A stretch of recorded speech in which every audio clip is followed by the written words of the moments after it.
Part of that issue of trust brings me to Jeffrey Epstein. I want to know what your relationship with him was. Yeah, I met Jeffrey in 2011. So over a period of 3 years, I had a number of dinners with him.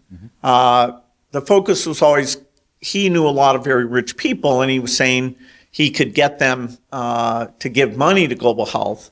In retrospect, that was a dead end, and I've said many times, but I'll say again, I was foolish to spend time with him. I was one of many people who regret ever knowing him. You've no doubt seen the allegations, including some of them from the last 24 to 48 hours. Are they true? No, apparently Jeffrey wrote an email to himself. That email was never sent. The email is, false. So I don't know what his thinking was there.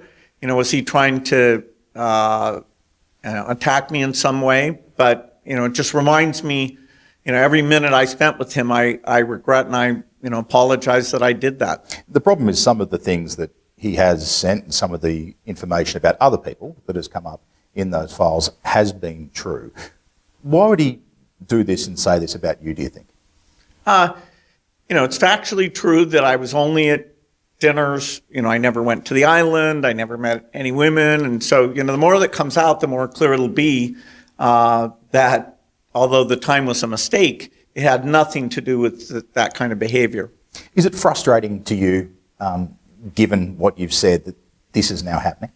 Not really. I mean, people should, hold people who are successful to a very high bar. And so, it's as these documents come out, they're going to be closely scrutinized. Okay.